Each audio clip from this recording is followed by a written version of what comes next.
దేవునికి స్తోత్రములు. హల్లెలూయా హల్లెలూయా. దేవుడు సర్వశక్తిమంతుడగు దేవుడు. ఆయన కృపను బట్టి తండ్రి యొక్క కనికరమును బట్టి దినము స్తోత్రములు. మరి దేవుని యొక్క ప్రేమ అర్హత లేని వారికి అర్హత కలిగించేది, ఎన్నిక లేని వారిని ఎన్నుకొనగలిగినది యేసు ప్రేమ. చప్పట్లు కొట్టి దేవుని స్తుతిద్దామా. దేవుడు కుటుంబకాలను బలిపీఠమునకు ఉపయోగించుకున్న దేవుడు మానవుల యొక్క పాపములు క్షమించబడడానికి, బలులు అర్పించబడడానికి మరి యేసు ప్రభు వారిని కూడా అలాగే దేవాది దేవుడు ఎన్నుకున్నాడు. దేవునికి స్తోత్రాలు. మన యేసు నాథుడు మరి గొప్ప కార్యము శిలువ మీద జరిగించున్నాడు. సమస్త మానవాళి దోషమును ఆయన తొలగించున్నాడు. చప్పట్లు కూడా దేవుడు.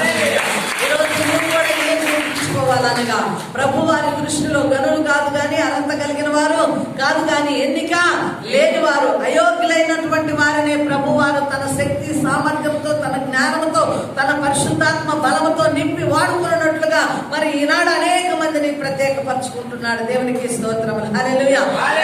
గమనించినట్లయితే బలిపీఠంలో దేనితో చేయవలనగా చెప్పాలండి, తుమ్మకర్రతో దేనిని చేయుదురు. దేవునికి స్తోత్రములు. హల్లెలూయా. కాబట్టి తుమ్మకర్రతో చేయబడి తర్వాత ఇత్తడి రేకును దాని చుట్టూ పొదిగింపవలసిందిగా గమనిస్తున్నాం. కాబట్టి ఈ రోజు యేసు ప్రభు వారు నిన్ను కూడా వాడుకొనడంలో కూడా ఆయన ఇష్టపడుతున్నట్లుగా మనము చూడగలమండి. ఇత్తడి అన్న భావానికి అర్థం గమనించినట్లయితే బంగారం అంటే మహిమ, గమనిస్తే వెండి అనగా విమోచన, ఇత్తడి అనగా తీర్పు. ఈరోజు మానవులందరికీ కూడా ఆదాము ద్వారా ఏం జరిగిందండి? మానవుల్లో పాపము ప్రవేశించింది. పాపం ద్వారా ఏమి రావాల్సి ఉన్నది? మనకు తీర్పు, మరణము. పాపం వలన ఏమొస్తుందండి? మరణం వస్తుంది. అట్టి మరణపు దశలో ఉన్న మనల్ని కూడా మరి దేవుని యొక్క క్రీస్తు యొక్క రక్తము ద్వారా ఏం జరిగిందండి? తీర్పులోనికి ప్రవేశించవలసిన మనల్ని యేసు ప్రభు వారి రక్తం ద్వారా ఆయన విమోచించి ఏం చేశాడండి? తీర్పులోనికి రాక మనల్ని నిత్య జీవములోనికి నడిపించాడు. తన మహిమలోనికి మనల్ని జ్ఞాపకం చేసుకున్నాడు. చప్పట్లు కొట్టి దేవుని స్తుతిద్దామా. ఇప్పుడు క్రీస్తునందున్న వారికి ఏ శిక్ష విధి లేదు. ఆమేన్. హల్లెలూయా. ప్రభు అయిన యేసు నామమును అంగీకరించిన ప్రతి ఒక్కరికి కూడా శిక్ష అన్నది లేదండి. ఇప్పుడు మనము శిక్ష నుండి ఏం చేస్తున్నాము? తప్పించబడి ఉన్నాము. హల్లెలూయా. తీర్పు నుంచి మనము విడుదల పొంది ఉన్నాము. పాపము ద్వారా మరణానికి సమీపములో ఉన్న మన బ్రతుకులను దేవాది దేవుడు మన కొరకే ఈ లోకంలోనికి రావడం ద్వారా, ప్రాణము అర్పించడం ద్వారా ఇప్పుడు మనము తీర్పులో లేని వారము. హల్లెలూయా. ఏ శిక్ష విధి లేదు. దేవునికి స్తోత్రములు. హల్లెలూయా. మన శిక్షను ఎవరు భరించాడు? దేవాది దేవుడు భరించాడు. మన పాపమును ఎవరు భరించారు? ప్రభు అయిన యేసుక్రీస్తు వారు భరించున్నాడు. హల్లెలూయా. దేవునికి స్తోత్రములు. ఆయన పొందిన దెబ్బల ద్వారా మనకేం కలుగుతూ ఉన్నదండి? స్వస్థత కలుగుతూ ఉన్నది. దేవునికి స్తోత్రాలు. ఆయన నీతిమంతుడుగా ఉండడం వలన మనల్ని కూడా ఏం చేశాడు? పాపము నుంచి విడిపించి నీతిమంతులుగా మనల్ని చేశాడు. దేవునికి స్తోత్రములు చెల్లిద్దామా. స్తోత్రములు కలుగును గాక. ఇంకను మనం గమనించినట్లయితే సంఖ్యాకాండము 21వ అధ్యాయము 9వ వచనములో చూద్దామండి. సంఖ్యాకాండము 21వ అధ్యాయము 9వ వచనములో గమనిస్తే ఇశ్రాయేల్ అందరూ కూడా మోషే మీద ఏం చేశారండి? సనిగి ఉన్నారు. వారి ప్రయాణంలో సనిగి ఉన్నారు. సనుగుడు ద్వారా దేవాది దేవుడు ఏం పంపించాడు అనగా వారి మీదకి తాపకరమైన సర్పములు పంపించున్నాడు.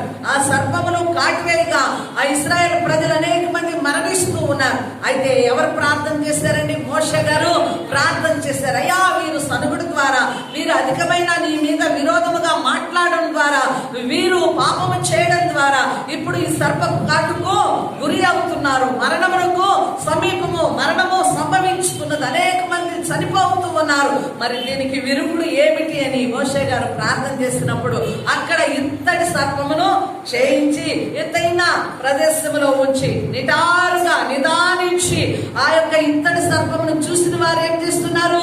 ఆ తాపకరమైన సర్పపు కాటు నుండి ఏం చేశారండి? విడుదల పొంది ఉన్నారు, బ్రతికి ఉన్నారు. ఆమె చప్పట్లు కొట్టి దేవుని స్తుతిద్దామా. లోకమంతా కూడా పాపములో ఉన్నది. పాపం ద్వారా లోకమంతా కూడా ఎలా ఉన్నారండి? చనిపోవు స్థితిలో ఉండగా యేసు ప్రభు వారు ఇత్తడి సర్పమైనటువంటి ఆ యొక్క ఇత్తడి సర్పం వైపు నిదానించి చూచిన వాడు బ్రతికించినట్లుగా శిలువ మీద ఉన్న యేసును చూడగలిగిన వారు, శిలువ మీద కార్చిన రక్తమును చూడగలిగిన వారు ఇప్పుడు బ్రతుకుతున్నారు. ఆమేన్. హల్లెలూయా. పాపం అనే మరణం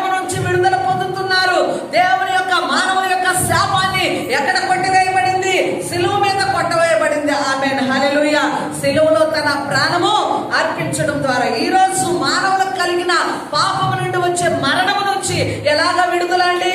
ఎలాగ విడుదల? ప్రభు అయిన యేసు నామమును బట్టి విడుదల. హల్లెలూయా. శిలువ మీద క్రీస్తు మరణించిన ఆ రక్త ప్రోక్షణను, ఆ శిలువ మరణాన్ని, ఆ విధేయతను యేసు ప్రభువును చూడగలిగినట్లయితే ఏం జరుగుతుంది? ఈనాడు పాపము నుండి, ఆ మరణము నుండి విడుదల. చప్పట్లు కొట్టి దేవుని స్తుతిద్దామా? హల్లెలూయా. దేవునికి మహిమ కలుగును గాక. ఎవరైతే పాపిగా ఉంటారో వారు బలులు తీసుకొని వచ్చి, దేవుడు నిర్ణయించినటువంటి బలి జంతువును తీసుకొని వచ్చి ఈ బలిపీఠం మీద బలి అర్పించగా వారి పాపములు క్షమించబడుతూ ఉన్నాయి. ఆమేన్. హల్లెలూయా. ఇప్పుడు కూడా ప్రభు అయిన యేసు నామమును అంగీకరించడం ద్వారా, క్రీస్తును చూచుట ద్వారా, సిలువను చూచుట ద్వారా మానవాళి దోషములన్నీ కూడా ఏం జరుగుతున్నాయండి?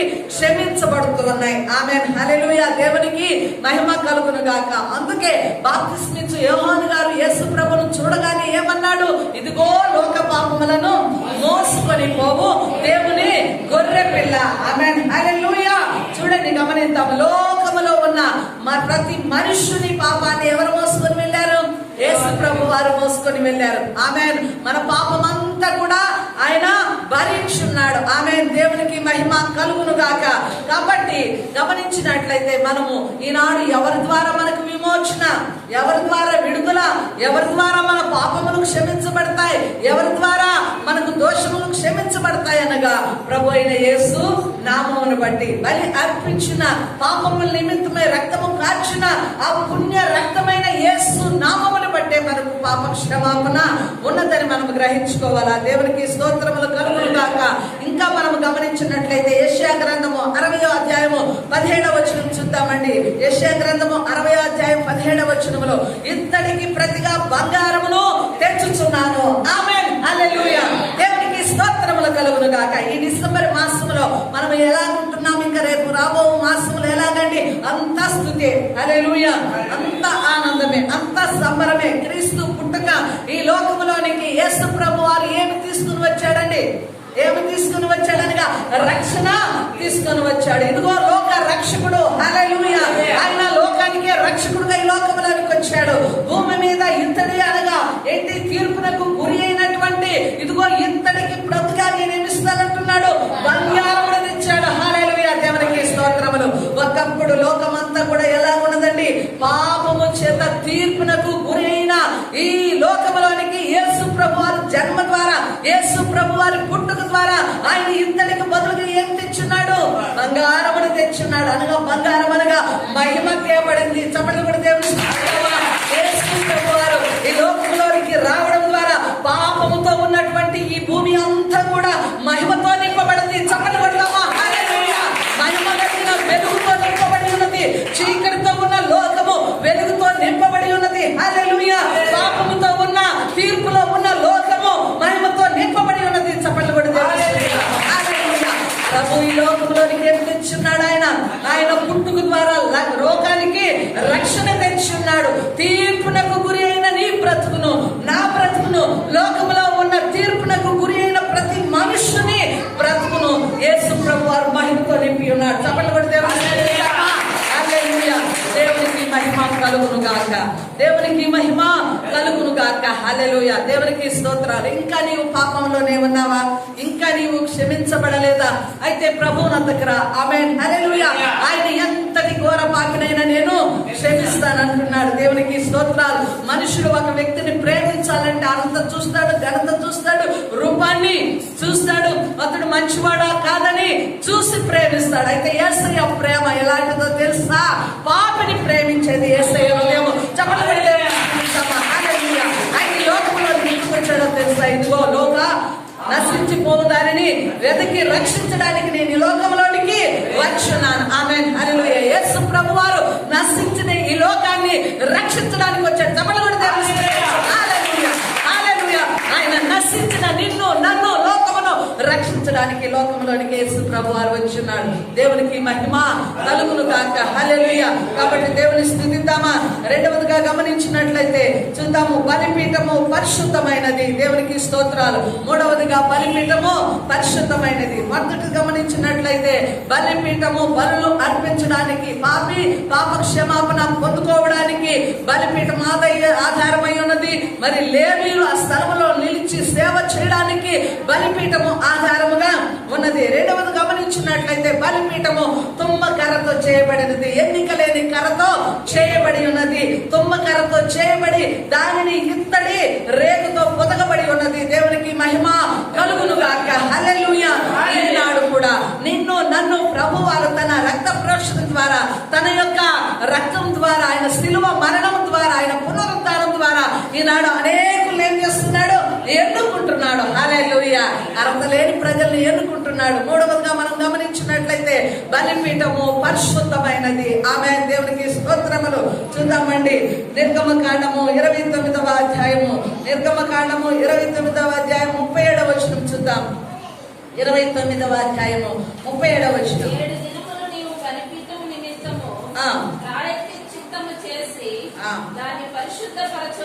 దాని చూడండి, 7 దినములు నీవు బలిపీఠము నిమిత్తము ప్రాయశ్చిత్తము చేసి దాని పరిశుద్ధపరచవలెను. ఆ బలిపీఠము అతి పరిశుద్ధముగా ఉండను. ఆ బలిపీఠమునకు తగులనది అంతయు ప్రతిష్ఠితమగును. ఆమేన్. హల్లెలూయా. దేవునికి స్తోత్రములు. మూడవదిగా బలిపీఠం ఎలాంటిదండి? పరిశుద్ధమైనది. దేవునికి మహిమ కలుగును గాక. పరిశుద్ధముగా దానిని ప్రతిష్ఠించబడినది. ఆమేన్. దానిని తాకినదంతా కూడా ఏమవుతుందండి?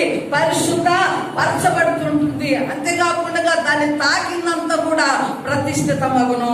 ఆమేన్. లేవీయులు కూడా దేవుని చేత ప్రతిష్ఠిత పరచబడే ఆ స్థలంలోనికి వస్తారు. దేవునికి మహిమ కలుగును గాక. బలి పశువు ఎప్పుడైతే నీ పాపములు, నా పాపములు, మనుషుల పాపముల నిమిత్తమై బలి పశువు అక్కడ బలిగా అర్పించబడనో అప్పుడేం జరుగుతుంది? ఆ బలి పశువు ద్వారా అర్పించిన వారి పాపములు క్షమించబడుతున్నాయి. దేవునికి మహిమ కలుగును గాక. హల్లెలూయా. ఇప్పుడు కూడా ఈ స్థలంలోనికి వచ్చినావు. బలి పీఠము నుంచి ఏమొస్తుంది? మహిమ వెడలుతూ ఉంది. ఆమేన్. హల్లెలూయా. ఇక్కడ ఈ బలి పీఠము నుంచి ఏమొస్తుంది? దేవుని మహిమను చూస్తున్నావు. దేవుని యొక్క ప్రభావం నీ మధ్యలోనికి వస్తుంది. దేవుడు వాక్యం ద్వారా నేను తాగుతూ ఉన్నాడు. దేవుని వాక్యము పరిశుద్ధమైనది. దేవుని వాక్యము పవిత్రపరచున్నది. హల్లెలూయా. ఈ వాక్యము తాకిడి ప్రతి మనిషిని, ప్రతి దుష్టుణ్ణి, ప్రతి ఒక్క సాతాను బంధకాలలో ఉన్నవారిని, ప్రతి వ్యసనపరుణ్ణి, ప్రతి దుర్మార్గుడిని, ప్రతి దుష్టుని ఏం చేస్తుందండి? పవిత్రపరుస్తుంది. చప్పట్లు కొట్టి దేవుని మహిమ. హల్లెలూయా. హల్లెలూయా. హల్లెలూయా. దేవుని మందిరంలోనికి రాబడిన నీవు కూడా ఇక మీదట నీలో ఏముండకూడదండి? పాపము ఉండకూడదు. పాపపు వాంఛలు ఉండకూడదు. లోకపు పోకడ ఉండకూడదు. లోకపు మార్గాలను వెతికే ప్రసక్తి ఉండకూడదు. ఆమేన్. హల్లెలూయా.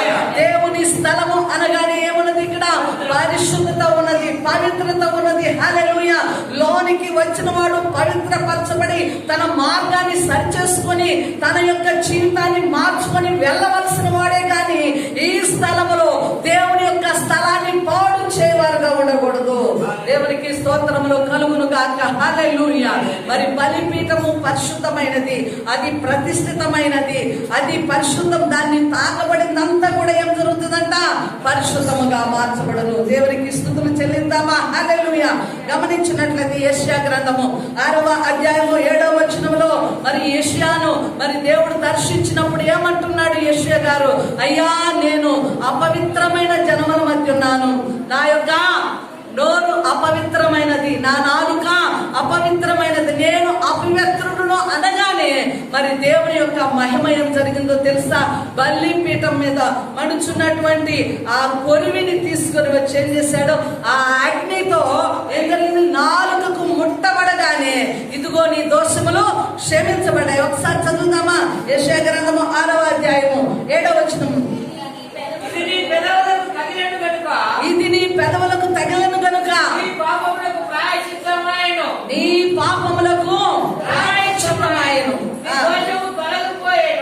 దోషము తొలగిపోయేను అనెను. ఆమేన్. హల్లెలూయా. చూడండి, ఉన్నటువంటి అగ్ని యెషయా గారికి తాకిందండి. ఎక్కడున్న అగ్ని? బలిపీఠం మీద మండుతున్నటువంటి ఆ అగ్ని ఆ యొక్క నేను అపవిత్రుడను, నా మాటలు అపవిత్రమైనవి, నేను పనికిరాను నీ సేవకు, నేను నీ యొక్క పని చేయడానికి అర్హుడును కానన్నప్పుడు దేవుని అగ్ని వచ్చి ఏం తాకిందండి? అతని నోటిని తాకగానే హల్లెలూయా అతని దోషములు ఏమైపోయినాయి? క్షమించబడ్డాయి. అతని పాపము క్షమించబడ్డది. దేవునికి మహిమ కలుగును గాక. దేవుని యొక్క అగ్ని మానవులను తాకగానే, ఆ బలిపీఠం యొక్క శక్తి మానవుని తాకగానే తన బ్రతుకు మార్చబడది. చెప్పడమా? ఆ యెషయా గారు ఏంగా మారిపోయాడండి? మారిపోయాడు, పవిత్రుడుగా మారిపోయాడు. తన దోషములు క్షమించబడ్డాయి, తన పాపములు క్షమించబడ్డాయి. అప్పుడు అంటున్నాడు, ఇదిగో ప్రభువా నేనున్నాను, నన్ను పంపు. దేవునికి మహిమ కలుగును గాక. నిజముగా నీలో కూడా ఆ వాంఛ ఉండవచ్చు. ప్రతి ఒక్కరు కూడా ఇలాంటి తిరుమలలో సేవ చేయడానికి ఆతృత కలిగిన వారే ఉన్నారు. హల్లెలూయా. సేవ పట్ల భారము కలిగిన వారుగానే ఉన్నారు. అయితే సేవా జీవితంలోనికి వెళ్ళడానికి యెషయా గారే అంటున్నారు, తన దోషమును చూపిస్తున్నాడు, తన పాపాన్ని చూపిస్తున్నాడు. దేవుని ప్రియమైన బిడ్డ, నీలో ఉన్న వాంఛ నెరవేర్చబడాలంటే మొదటిగా ఏం చేయాలా? నీ పాపములు క్షమించబడాలా. హల్లెలూయా. నీ దోషములు ప్రభు సన్నిధానంలో కడుక్కోవాలా. దేవునికి మహిమ కలుగును గాక. చూడండి, సువార్త సత్యాన్ని ప్రకటిస్తూ ఉండగా, సువార్త వెల్లడి కాగా ప్రజల్లో ఏమొస్తుంది? వెలుగు పుట్టుతూ ఉంది. హల్లెలూయా. చీకటి పోతూ ఉంది, మరణం పోతూ ఉంది, పాపము పోతూ ఉంది, అది దహించబడుతూ ఉన్నది. హల్లెలూయా. వాక్యం అనగా వెలుగు. హల్లెలూయా. వెలుగుతో ఉన్న వాక్యాన్ని ప్రకటించువాడు కూడా, బోధించువాడు కూడా, ఆ స్థలంలో నిలబడేవాడు కూడా ఎలా ఉండాలండి? పాపము నుంచి విడుదల పొందిన వాడుగా ఉండాలి. హల్లెలూయా. చీకటి మార్గాల నుంచి విడుదల పొందిన వాడుగా ఉండాలి. హల్లెలూయా. ఎలాగ పవిత్రపరచబడిన హృదయముతో ప్రకటిస్తూ ఉండగా మనుషుల హృదయాలు తెగిపోతుంటాయండి. హల్లెలూయా. హల్లెలూయా. ద్వారములు తెరవబడుతూ ఉంటాయండి. ప్రతి పాపి కూడా ఏం చేస్తాడు? రొమ్ము గుట్టుకుంటూ ఏం చేస్తాడండి? పాపములు ఒప్పుకుంటారు. ఆమేన్. హల్లెలూయా. పేతురు ప్రసంగం, అపొస్తలుల బోధ, పౌలు గారి బోధ వింటూ ఉండగా అనేకులు ఏం జరుగుతుంది తెలుసా? పశ్చాత్తాపం జరుగుతుంది. వాళ్ళు రొమ్ము కొట్టుకుంటున్నారు, అక్కడే ఏడుస్తున్నారు, అక్కడే వారి పాపములు ఒప్పుకుంటున్నారు. దేవునికి మహిమ కలుగును గాక. నువ్వు ఎన్ని సంవత్సరాల నుంచి వస్తున్నావు దేవుని మందిరంలోనికి? నీ హృదయం కలుగుతూ ఉందా? హల్లెలూయా. నీ జీవితం మారుతూ ఉందా? దేవుని మందిరంలో నీ హృదయం తేటపరుస్తూ ఉన్నదా? ఏనాడైనా నీ కంటి నుంచి నీరు వచ్చినదా? నేను పాపనని దేవుని సన్నిధానంలో ఒప్పుకున్నావా బిడ్డ? వస్తున్నావు, పోతున్నావేమో, నీ హృదయం అలాగే కఠినముగా ఉన్నదేమో. దేవుని స్థలం అనగానే పరిశుద్ధమైనది. చప్పట్లు కొట్టు. హల్లెలూయా. నీ పాపాలకు ప్రక్షాపణ కలిగిన స్థలము. హల్లెలూయా. నీ దోషములకు క్షమాపణ కలిగిన స్థలము దేవుని సన్నిధానము. మరి దేవుని ఆలయంలోనికి వచ్చిన నీవు ఎలా ఉండాలా? పరిశుద్ధపరచబడుతూ ఉండాలా. దేవునికి స్తోత్రములు కలుగును గాక. యెషయా భక్తునికి దేవుని యొక్క శక్తి తాకగానే నేనున్నాను, నన్ను పంపు. ఆమేన్. దేవుని పని చేయడానికి దేవుని శక్తి సామర్థ్యము అవసరము. హల్లెలూయా. దేవుని యొక్క నామములో నీవు పాప క్షమాపణ పొందుకుని అప్పుడు బయటికి వెళ్ళు, అప్పుడు స్వార్థ ప్రకటించు. అనేక ఆత్మలను నువ్వు రక్షించగలవు. దేవునికి మహిమ కలుగును గాక. ఇంకా మనం గమనించినట్లయితే నాలుగవది దాని యొక్క కొలతలు. బలిపీఠం యొక్క కొలతలను గమనించినట్లయితే చూద్దామండి. దాని యొక్క కొలతలు మరి సచ్చౌకముగా ఉండాలా. అంతా కూడా 4 ప్రక్కలుగా మరి చదరముగా ఉండాలా. దేవునికి స్తోత్రములు కలుగును గాక. హల్లెలూయా.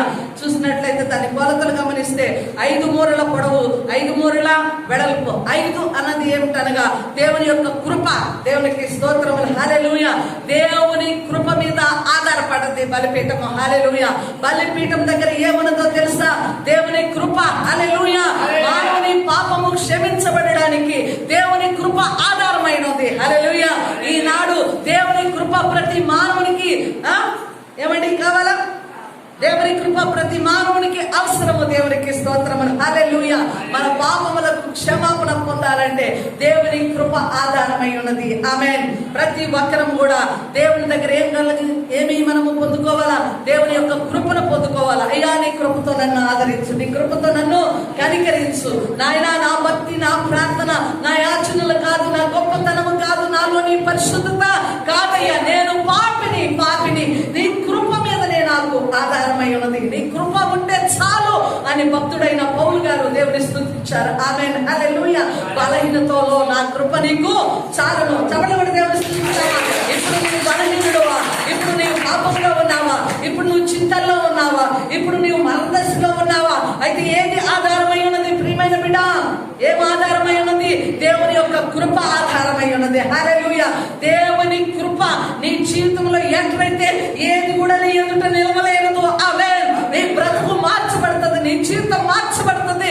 దేవుని కృప నీ మీద నిలిచి ఉంటే మరి అనేక మంది భక్తులు కూడా చూడండి, మనకంటే ముందు పితరులు అందరూ బైబిల్ గ్రంథంలో పరిశుద్ధులందరూ కూడా దేనితో వారు నడుచున్నారు? దేవుని కృప పొందుకున్నారు. హల్లెలూయా. నోవహు గారు నీతిమంతుడుగా ఉన్నాడు భూమి మీద అనగా ఏమన్నది ఆయన మీద? దేవుని కృప నిలిచి ఉన్నది. హల్లెలూయా. దేవునికి మహిమ కలుగును గాక. హల్లెలూయా. దాని కొలతలు అనగా 5 మూరల పొడవు, 5 మూరల వెడల్పు అనగా 5 అన్న సంఖ్యకు ఏమన్నది అనగా దేవుని కృప ఉన్నది. హల్లెలూయా. దేవునికి స్తోత్రము. చూద్దాము. 1 పేతురు రాసిన పత్రిక 1వ అధ్యాయము 19వ వచనం. పేతురు రాసిన 1వ పత్రిక. అమూల్యమైన రక్తము చేత అనగా నిర్దోషమును నిష్కలంకమునైన గొర్రెపిల్ల వంటి క్రీస్తు రక్తము చేత మనము విమోచింపబడితిమి. హల్లెలూయా. దేవునికి స్తోత్రం. హల్లెలూయా. తీర్పులో ఉన్న మానవులు ఈనాడు విమోచించబడ్డారనగా ఎలాంటి రక్తముతో మనం విమోచించబడ్డాం ప్రియమైన బిడ్డలారా? అమూల్యమైన రక్తము, నిర్దోషమైన రక్తము, నిష్కలంకమైన ప్రభు అయిన యేసుక్రీస్తు రక్తం ద్వారా ఈనాడు మనకు విమోచన కలిగింది. దేవునికి మహిమ చెల్లిద్దామా? హల్లెలూయా. దేవునికి స్తోత్రములు. డిసెంబర్ మాసంలోనికి, క్రిస్మస్ లోనికి నువ్వు ప్రవేశించే ముందుగా ప్రభువును జ్ఞాపకం చేసుకోవాలా? హల్లెలూయా. రక్షకుడైన యేసు ఈ భూమి మీదకు వచ్చి తీర్పుకు గురి అయిన ఈ యొక్క భూమిని, లోకముని ఏం చేశాడు? తన మహిమతో నింపి ఉన్నాడు. దేవునికి మహిమ చెల్లిద్దామా? హల్లెలూయా.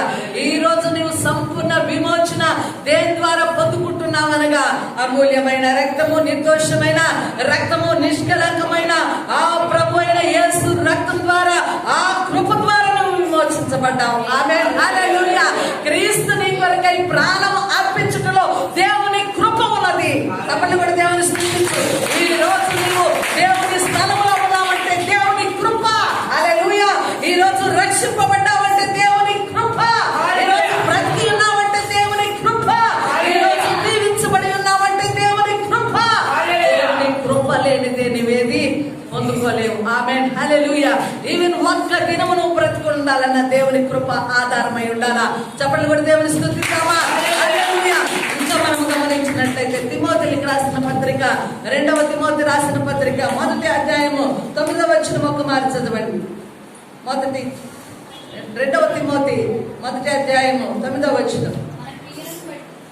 మన క్రియలను బట్టి కాక తన స్వకీయ సంకల్పం బట్టి అనాది కాలముననే క్రీస్తు యేసునందు మనకు అనుగ్రహింపబడినది, క్రీస్తు యేసును మన రక్షకుడు ప్రత్యక్షత వలన బయలుపరచబడి ఉన్నది. ఆమేన్, హల్లెలూయా. చూడండి, ఇది ఈనాటి కార్యము కాదు. హల్లెలూయా. చూడండి, అనాది సంకల్పమే. ఆమేన్. దేవుడు భూమిని సృష్టించినప్పుడే, నరులను సృష్టి చేసినప్పుడే ఏమి జరిగింది తెలుసా?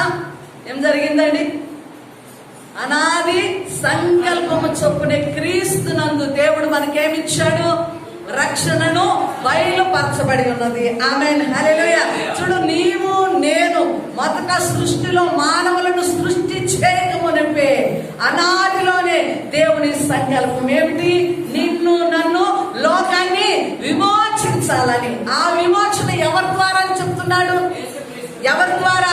ఏరే నామము ద్వారా కాదు, ప్రభువైన క్రీస్తునందే దేవుని రక్షణ భూమి మీద అనాది కాలములోనే, భూమి పుట్టక మునిపే, సృష్టి చేయక మునిపే, మానవులను నిర్మించక మునిపే దేవుడు సంకల్పాన్ని సిద్ధపరిచాడు. సపర్లు కూడా దేవుడు హల్లెలూయా, హల్లెలూయా. ఇప్పటికీ భూమి పుట్టి మరి ఎన్ని సంవత్సరముల అంతటి నుంచి ఇప్పటి వరకు అనేక మంది క్రీస్తు ద్వారా రక్షింపబడి ఉన్నారు. దేవునికి మహిమ కలుగును గాక. దేవుని ప్రియమైన బిడ్డ, చూడండి, నీవు ఎక్కడ ఏ ప్రదేశంలో ఉన్నావు, ఏ దోషంలో ఉన్నావు, అయితే ప్రభు వారు ఏం చేశాడు? నీవు పుట్టక మునిపే నీ మీద ఒక ప్రణాళిక కలిగి ఉన్నాడు. హల్లెలూయా. దేవుని ఏర్పాటులోనే మనం పిలువబడి ఉన్నాము. దేవుని ఏర్పాటులో ఏర్పరచబడి ఉన్నాం. దేవుని ఏర్పాటులో పరిశుద్ధపరచబడి ఇప్పుడు మహిమతో నింపబడ్డాము. చప్పట్లు కొట్టి దేవుని స్తుతిస్తాము. హల్లెలూయా.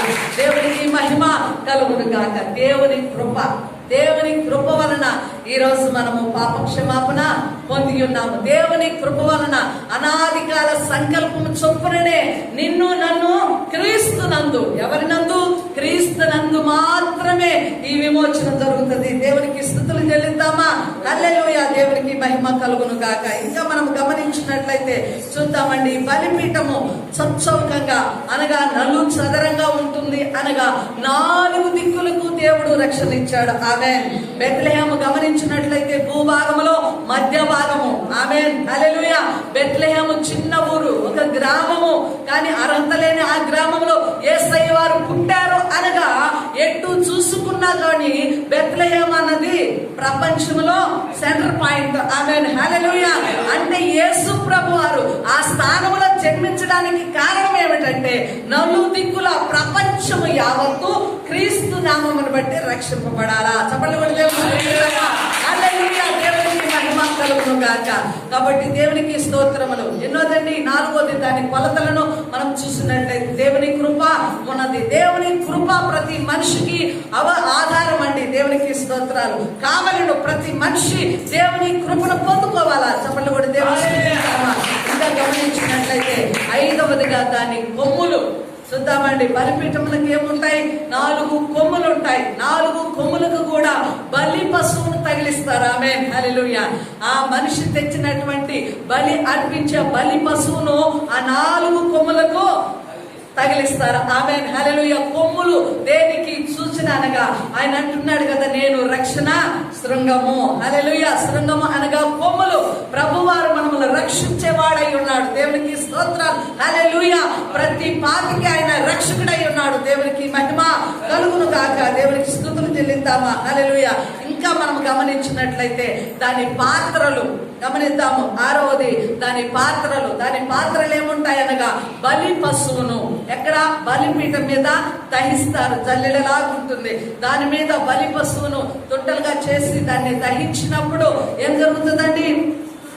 ఆ తునకలను మార్చడానికి ముళ్ళు లాంటివి ఉంటాయి.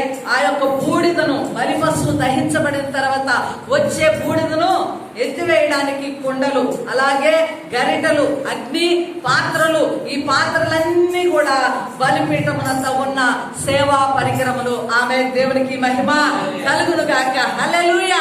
హల్లెలూయా. మరి గమనించినట్లయితే అగ్ని పాత్రలను గమనించినట్లయితే బలిపీఠమునంత నుండి ఆ సువర్ణ బలిపీఠమునంతకు తీసుకొని వెళ్ళాలంటే ఆ బొగ్గులను, ఆ పాత్రలను వాడతారు. దేవునికి స్తోత్రాలు. కుండలనైతే దేనికండి? బూడిదను ఎత్తడానికి. అలాగే ముళ్ళు లాంటివి ఉంటాయి. ఆ ముళ్లను, మాంసపు తునకలను మార్చడానికి, దహించడానికి. నిత్యము కూడా బలిపీఠం మీద ఏముంటుంది? అగ్ని దహించబడుతూ ఉంటుంది. బలి పశువు దహించబడుతూ ఉంటుంది. బూడిద ఉంటుంది. ఆమేన్. హల్లెలూయా. అయితే యేసు ప్రభు వారు చూడండి, మన కోసం ఏమయ్యాడు? ఆయన బలి అయ్యాడు. ఆయన శక్తి లేని వాడై బలి కాలేదు కదా. ఆయన విజయము పొందుకోలేని వాడై మానవుల చేతికి అప్పగించబడలేదు. కానీ ఈనాడు మన పాపములను తొలగించడానికి ఆయన బలి అర్పించబడ్డాడు. ఆమేన్. హల్లెలూయా. ఆయన బలి పశువులే ఆయన శ్రమల నుండి, ఆయన బాధల నుండి, ఆయన అవమానముల నుండి. ఎందుకనగా ఈనాడు నీవు, నేను, నీ పాపము, నా పాపము ఇంకా మనము భరించడానికి కాదు. ఆమేన్. హల్లెలూయా. నీ భారమును, నీ పాపాన్ని, నీ శాపాన్ని తొలగించడానికి యేసు ప్రభువారు ఆయన శిలువ మీద ఎంతగానో తనను తాను తగ్గించుకొని ఆయన మన కోసం ప్రాణము అర్పించున్నాడు. దేవునికి స్తోత్రములు చెల్లిద్దామా. దేవునికి మహిమ కలుగును గాక. ఇంకా 7వది గమనించినట్లయితే దాని పైకప్పును చూస్తాం. దాని పైకప్పు అనగా ఇప్పుడు మనం చూస్తున్నామే ఉపకరణములన్నీ, గరిటెలు, పాత్రలు, కుండలు, ఇవన్నీ కూడా ఒక నీలి రంగు వస్త్రములో కప్పి దాని మీద ఏం చేస్తారనగా ఒకసారి చూద్దాం. చదువుతాము. సంఖ్యాకాండము 4వ అధ్యాయము 13, 14 వచనాలు చదవండి అమ్మా. చదవయ్యా. సంఖ్యాకాండము 4వ అధ్యాయం. బలిపీఠము బూడిద ఎత్తి దాని మీద ధూమ్ర వర్ణము గల బట్టను పరిచి దాని మీద తమ నోపకరణములన్నీ అనగా ధూపార్తి ముళ్ళు గరిటెలు గిన్నెలనైన బలిపీఠము ఉపకరణములన్నిటిని దాని మీద పెట్టి సముద్రవత్సల చర్మమయమైన కప్పును దాని మీద పరుస్తారు. ఆమేన్, హల్లెలూయా. చూడండి, నీలి బట్టలో ఏముంచున్నారు? సేవా ఉపకరణములన్నింటిని కూడా ఆ నీలి పెట్టెలో పెట్టి దాని మీద ఏమిచ్చారండి? చూడండి, సముద్రవత్సల చర్మమయమైన కప్పును దాని మీద పరిచారు. అంటే ఆ ఉపకరణాలన్నీ కూడా నీలి రంగు బట్టలో దాచిపట్టబడినట్లుగా మరి దాని మీద సముద్రవత్సల చర్మమైనటువంటి అటువంటి కప్పును కప్పి ఉన్నారు. దేవునికి మహిమ కలుగును గాక. ఈరోజు సేవకులందరూ కూడా ఎవరిలో దాచబడ్డారు చెప్పాలండి? సేవకు ఉపయోగించబడే ప్రతి సేవకుడు కూడా దేవుని మహిమలో దాచబడ్డారు. ఆమేన్, హల్లెలూయా. ఈరోజు సేవ చేయాలా అనగా దేవుని పక్షమున సేవకులుగా నిలవబడాలంటే దేవుని మహిమ ఆవరించినదే. ఏ వ్యక్తి కూడా దేవుని కార్యాలను చేయలేరు. హల్లెలూయా. దేవునికి స్తుతులు చెల్లిద్దామా. మరి సేవకు ఆధారము ఈ సేవా ఉపకరణములన్నీ కూడా నీలి బట్టలో ఉంచబడిన రీతిగా ప్రతి సేవకుడు కూడా క్రీస్తు మహిమలో ఇప్పుడు దాచబడి ఉన్నారు. దేవుని మహిమ వారిని కప్పుతూ ఉన్నది కనుకనే వారు ఘనమైన కార్యాలు, అద్భుత కార్యాలు దేవుని శక్తిలో ఆవరించబడిన విధంగా వారు ఉంటున్నారు. దేవునికి మహిమ కలుగును గాక. ఈరోజు ప్రభువారు తన మహిమతోను తన హస్తములతోనూ విశ్వాసులను, సంఘమును, సేవకులను ఏం చేస్తున్నాడండి? కప్పుచూ ఉన్నాడు. హల్లెలూయా. తన మహిమలో మనల్ని దాస్తూ ఉన్నాడు. దేవునికి మహిమ కలుగును గాక. అందుకే 91 కీర్తన 1వ వచనం చదవండి. మహోన్నతుని చాటున నివసించువాడే సర్వశక్తిమంతుని నీడను విశ్రమించువాడు. ఆమేన్, హల్లెలూయా. ఈ రోజు మనము సర్వాధికారి, సర్వజ్ఞుడు, సర్వశక్తిమంతుడైనటువంటి యేసయ్య నీడలో మనము దాచబడ్డాం. మహిమ దేవునికి కలుగును గాక. మహిమ దేవునికి కలుగును గాక. మహిమ మన దేవునికి కలుగును గాక. హల్లెలూయా. దేవునికి స్తోత్రాలు. మరి ఇత్తడి బలిపీఠముకు ఉన్నటువంటి ఆధిక్యత, దాని పవిత్రత ప్రారంభం నుంచి 7 పద్ధతులుగా మనం చూసుకున్నట్లయితే మొదటిది నెంబర్ 1 ఏమిటండి? సేవకుడు ఆ మనిషి ఎక్కడికి వస్తున్నాడు? బలిపీఠమును ఆశ్రయించడం ద్వారా ఏంటండి? మానవుని దోషములు, పాపములు క్షమించబడుతూ ఉన్నాయి. నెంబర్ 2 తుంబకర్రతోది చేయబడింది. హల్లెలూయా. ఈ రోజు ప్రభువారు ఎన్నిక కూడా అర్హత లేనివారు, ఎన్నిక లేనివారు, బలము లేనివారు కదా, బలహీనులైన వారిని దేవుడు ఎన్నుకుంటూ ఉన్నాడు. 3వది పరిశుద్ధ పరచబడుతూ ఉంది. బలిపీఠమునందుకు తేబడిన ప్రతిది కూడా అది పరిశుద్ధ పరచబడుతుంది. అది ప్రతిష్ఠిత మగును. దేవునికి స్తోత్రములు. హల్లెలూయా. దేవుని సన్నిధానంలోనికి వచ్చిన నీవు కూడా దేవునికి ప్రతిష్ఠితము చేయబడాలా. హల్లెలూయా. దేవుని సేవలో నిలిచిన ప్రతి సేవకుడు కూడా దేవునికి ప్రతిష్ఠితుడు కావాలా. హల్లెలూయా. నీ మాట, నీ తీరు, నీ ప్రవర్తన అంతయు ఎవరిలో కప్పబడి ఉండాలా చెప్పాలండి? దేవునిలో దాచబడి ఉండాలా. దేవునితో ఏమై ఉండాలా? లింక్ అయి ఉండాలా. దేవుని సహవాసములో ఏకమై ఉండాలా. హల్లెలూయా. అప్పుడే నీవు పరిశుద్ధ పరచబడతావు. దేవునికి మహిమ కలుగును గాక. అంటే ప్రతి వ్యక్తిని పరిశుద్ధ పరచబడడానికి బలిపీఠము ఆధారముగా యేసు ప్రభు వారు కూడా ఈనాడు లోకమంతటి కొరకు, లోకము తీర్పు నుంచి విడిపించడానికి యేసయ్య ఏం చేస్తున్నాడు? రక్షకుడుగా ఈ లోకానికి వచ్చున్నాడు. ఇత్తడికి ప్రతిగా ఏం తెచ్చాడు? ఆయన బంగారం మహిమను తెచ్చున్నాడు. హల్లెలూయా. తీర్పునకు గురి కావలసిన ఈ లోకంలోనికి ఏం తెచ్చాడు? ఆయన తండ్రి రక్షణ అనే మహిమను యేసు ప్రభు వారు తీసుకుని వచ్చాడు. ప్రియమైన బిడ్డ, మరి ఈ యొక్క క్రిస్మస్ మాసంలో ఏంటి? రక్షకుడు వచ్చిన దినము అనగా ఏ మాత్రము నీ చేతిలో నుండి రక్షణ కోల్పోకూడదు. హల్లెలూయా. నీకు ఇచ్చిన అవకాశంలో ఈ మాసములో ఏం చేయాలి? రక్షణ పొందడానికి అవకాశం దేవుడు తెచ్చాడు. ఆమేన్, హల్లెలూయా. రక్షింపబడిన హృదయంతో నీవు గంతులు వేయాలా. దేవునికి స్తోత్రాలు. అదే నిజమైన క్రిస్మస్. లోక రక్షకుని ఆనందాన్ని నీవు నీ హృదయంలో పొందుకోవడమే నిజమైన క్రిస్మస్. దేవుని బిడ్డ, హల్లెలూయా. ఇంకా గమనిద్దామా?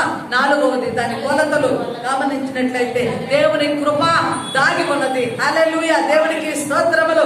నలు దిక్కులా దేవుని కృప విస్తరించబడుతున్నది. ప్రపంచము యావత్తు ఆయన ఇచ్చే రక్షణను పొందుకోవడానికి లోకము సిద్ధముగా ఉండాలని దేవుని వాక్యము సెలవిస్తున్నది. ఇంకా మనం గమనించినట్లయితే దాని కొమ్ములు ఏమనగా బలి పశువును ఆ కొమ్ములకు తగిలించారు. యేసు ప్రభు వారు కూడా ఒకే ఒక్క బలిగా, హల్లెలూయా, ఇక బలి లేదు, ఇక అర్పణ లేదు, వేరొక నామము ద్వారా లోకానికి రక్షణ లేదు, ఒకే ఒక్క నామము ద్వారానే లోకానికి రక్షణ. హల్లెలూయా, బలి పశువుగా యేసు ప్రభు వారు ఏం చేశాడు? లోకమంతటి నిమిత్తమై బలి అర్పణ అర్పించాడు. దేవుని ప్రియమైన బిడ్డలారా, ఆమె దేవునికి మహిమ కలుగును గాక. ఇంకా దాని పాత్రలు గమనించినట్లయితే బూడిద ఎత్తడానికి, అలాగే నిప్పులను మార్చడానికి, ఇంకా ఏమండి మాంసపు తునకలను అటు ఇటు త్రిప్పడానికి ఆ ఉపకరణములన్నీ కూడా ఉపయోగించబడుతున్నాయి. హల్లెలూయా, ఈ రోజు నీవు కూడా ఎలా ఉండాలా? ఓ లోకములో ఉన్న ప్రతి పని నీకు అనుభవం వచ్చి ఉండొచ్చు. లోకములో ఉన్న ప్రతి దాంట్లో నా టాలెంట్ ఉందని నువ్వు కావాలి ఎగరవేయవచ్చు. అయితే దేవుని సేవకు ఉపయోగపడేది ప్రాముఖ్యమైనది. ఆమేన్, హల్లెలూయా, దేవునికి మహిమ కలుగును గాక. దేవ సేవ, దేవుని యొక్క సేవ ఉపకరణముగా నీవు కూడా ఏం చేయాలా? పరిశుద్ధపరచబడాలా. హల్లెలూయా, దేవుని సన్నిధానంలో ఒక చిన్న పని చేయడానికైనా ఏం కలిగి ఉండాలా? నీ ఆత్మలో ఆ యొక్క ఆనందము కలిగి ఉండాలా. దేవునికి మహిమ చెల్లిద్దామా? హల్లెలూయా. ఇంకా గమనించినట్లయితే దాని పైకప్పు సేవా ఉపకరణములన్నిటినీ నీలి రంగు వస్త్రములో దాచి ఉంచబడ్డాయి. హల్లెలూయా, దేవునికి స్తోత్రములు కలుగును గాక. శిలువ మీద ఉన్న దొంగ కూడా ఏం చేశాడు? ఆఖరి క్షణములో ఏం చేసినాడు? తండ్రి, నీ రాజ్యముతో నీవు వచ్చినప్పుడు నన్ను జ్ఞాపకము చేసుకున్నాము. చూడండి, ఈ రోజు ప్రభువును ఆరాధించేవారు వేల కొలది ఉండవచ్చు, కానీ దేవుని మహిమను ఎరగని వారు ఎక్కువ మంది ఉన్నారు. ఆరాధకులు ఎక్కువ మంది ఉండవచ్చు, కానీ దేవుని మహిమను ఎరగని వారే ఎక్కువ మంది ఆరాధకులలో ఉన్నారు. అంటే ఆరాధించటము కాదు, కానీ దేవుని యొక్క శక్తి, సామర్థ్యము, దేవుని మహిమ ఎరిగి ఉండాలా. హల్లెలూయా, దేవుని మహిమను తెలుసుకున్నప్పుడు దేవుని మహిమలో ఏం చేస్తాడు? ప్రతి సేవకుడు, ప్రతి విశ్వాసి దాచబడి ఉంటారు, కప్పబడి ఉంటారు. హల్లెలూయా, దేవునికి మహిమ కలుగును గాక. దేవుని మహిమను శిలువ మీద ఉన్న దొంగ చూడగలిగాడు, రక్షింపబడ్డాడు. ఆమేన్, హల్లెలూయా. ఈనాడు నీ జీవితంలో కూడా దేవుని మహిమను చూడనంత వరకు నీ పాపము నీలోనే ఉంటుంది, నీ దోషం నీలోనే ఉంటుంది. క్రీస్తు నీకు పరాయవాడుగానే ఉంటాడు. క్రీస్తు ఏం చేస్తాడు? బలహీనుడుగానే కనపడతాడు, చేతగాని వాడుగానే. ఆయన మానవుల కోసము మరణించిన వాడుగా ఏ మాత్రం నీ దృష్టిలో కనపడదు. దేవుని మహిమను చూడగలిగినప్పుడు, దేవుని శక్తిని చూడగలిగినప్పుడు ఈయనలో నిజముగా రాజ్యం ఉన్నది, ఆయన రాజ్యంతో వస్తానని గుర్తెరిగినప్పుడే ఆ రక్షణను పొందుకుంటావు. చప్పట్లు కూడా దేవుని దేవుడికి మహిమ కలుగును గాక. హల్లెలూయా. మరి ఈనాడు మొత్తము టోటల్ గా గమనిస్తే బలిపీఠం మీద బలి పశువుగా యేసయ్య నీ కొరకు నా కొరకు ఏం చేశాడు? బలి అయ్యాడు. ఆమేన్, తన ప్రాణాన్ని అర్పించాడు. రాబో డిసెంబర్ లో రక్షణ పొందుకొని ఆనందించు. ఆమేన్. ఇప్పటికే సంబరంలో ఉన్నావేమో, క్రిస్మస్ సంబరంలో. నిజమైన సంబరం ఏమిటో తెలుసా? నీ హృదయం నిండా రక్షణ ఆనందం నిండి ఉండటే. దేవునికి స్తోత్రములు. ఇంకా ఎవరైనా రక్షింపబడలేదా? అయితే ఈ దినమే ప్రభు నామమును బట్టి అంగీకరించు. దేవునికి స్తోత్రములు చెల్లిద్దామా? దేవునికి మహిమ కలుగును గాక. ప్రార్థన చేసుకుందాం. తండ్రి, నీకు స్తోత్రములు. మహిమ కలిగిన దేవానికి వందనాలు. ప్రియ తండ్రి, నీ సన్నిధానంలో ప్రార్థిస్తున్నాం. ఇంతవరకు నీ వాక్యం ద్వారా మాతో మాట్లాడినందుకు స్తుతులు తండ్రి. నీ కృప కలిగిన కార్యం ఈ పక్షుల మీద నెరవేర్చమని ప్రార్థిస్తున్నాం. విన్న ప్రతి ఒక్కరిలో నీ వాక్యాన్ని నాయన తేటపరచమని, బ్రతుకులు మార్చి రక్షణ దయచేయండి నాయన. లోకానికంతా రక్షణ దయచేయమని ప్రార్థిస్తున్నాం. పరమ తండ్రి, నీ దీవెనలు ప్రతి ఒక్కరూ పొందుకున్నది గాక. నీ ఆశీర్వాదం ప్రతి ఒక్కరూ పొందుకున్నది గాక. ఈ వాక్యం ఏ ఏ స్థలములలోనికి వెళ్ళునో వారందరినీ మీరు పరిశుద్ధపరచుదురు గాక. నీ రక్షణ వారందరూ పొందుకున్నది గాక. తండ్రి, నీ చిత్తములో ప్రతి ఆత్మను బలపరిచి ఉజ్జీవపరచుమని యేసు నామములో ప్రార్థిస్తున్నాము తండ్రి. ఆమేన్.